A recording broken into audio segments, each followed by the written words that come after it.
Guys ನಿಂತ್ಕೊಳ್ಳಿ ಒಂದು ನಿಮಿಷ. ನೀವು ಕೂಡ ನಂತರನೇ ರಿವ್ಯೂ ಆಗ್ಬೋದು. ವಿಡಿಯೋದಲ್ಲಿ ನೋಡ್ದಂಗೆ ನೀವು ಮಾಡಬಹುದು, ಅಂದ್ರೆ ರಿವ್ಯೂ ಆಗ್ಬೋದು. ನೀವು ಎಲ್ಲರೂ ಟ್ರೈನಿಂಗ್ ರೂಮ್ ಅಂತ ಆಡ್ತೀರಾ. ಟ್ರೈನಿಂಗ್ ರೂಮಗೆ ಹೊಸ ಒಂದು ಗ್ಲಿಚ್ ಬಂದಿದೆ, ಅದನ್ನ ನಿಮ್ಗೆ ತೋರಿಸ್ತೀನಿ, ಒಂದು ನಿಮಿಷ ನೋಡಿ. ಆದ್ರೂ ಅದಕ್ಕಿಂತ ಮುಂಚೆ ನಾವು 2 ಕ್ಯಾರೆಕ್ಟರ್ ತಗೋಬೇಕು, ಸೋನಿಯಾ ಮತ್ತೆ ದಿಮಿಟ್ರಿ. ಇವೆರಡನ್ನೂ ಸೆಲೆಕ್ಟ್ ಮಾಡ್ಕೊಂತೀನಿ ರೀ, ಒಂದು ನಿಮಿಷ. ಇವಾಗ ಗೇಮ್ ಒಳಗೆ ಹೋಗೋಣ. ನಿಮಗೆ ಯಾವ್ಯಾವ ಗನ್ ಬೇಕೋ ಅವ್ನು ತೊಗೊಳ್ಳಿ. ಆಮೇಲೆ ತೊಗೊಂಬಿಟ್ಟು ನಮಗೇನಾರ ಪೂರ್ತಿ ಎನಿಮಿ ಹೊಡೆದ ಅಂದ್ರೆ ಈಗ ಏನು ಮಾಡ್ಬೇಕಂದ್ರೆ, ಈ ಥರ ನೀವು ಎನಿಮಿ ಹೊಡಿತಿರ್ತೀರ, ಅವ್ರೇನಾರ ನಿಮ್ಗೆ ಸೋನಿಯಾ ಮಾಡಿದ್ರೆ ದಿಮಿಟ್ರಿ ಕ್ಯಾರೆಕ್ಟರ್ನ ಯೂಸ್ ಮಾಡ್ಕೊಂಡು ಹಿಂಗೆ ಆಚೆ ಕಡೆ ಬಂದ್ಬಿಡಿ ಅಷ್ಟೇ.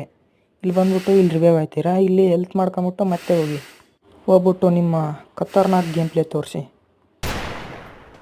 ಈಗ ಎಷ್ಟೊಂದು ಜನ ಕಮೆಂಟ್ ಮಾಡ್ತಾರೆ, ಇದ್ರಕ್ಕಿಂತ ನಾವು ಎನಿಮಿ ಕಿಲ್ ಆದರೆ ಬೆಟರ್ ಆಗುತ್ತಲ್ಲ ಅಂತ. ಆದರೆ ಹೊಸ ಒಂದು ಟ್ರಿಕ್ ಇತ್ತು, ನಿಮ್ಗೆ ಹೇಳ್ಬೇಕು ಅಂತ ಅನಿಸ್ತು, ಹೇಳಿದೆ. ನೀವು ಟ್ರೈ ಮಾಡಿ ನೋಡಿ. ನಿಮ್ಗೆ ಇಷ್ಟ ಆದರೆ ಲೈಕ್ ಮಾಡಿ, ನಮ್ಮ ಚಾನಲ್ನ ಸಬ್ಸ್ಕ್ರೈಬ್ ಮಾಡಿ. Okay bye. ನೆಕ್ಸ್ಟ್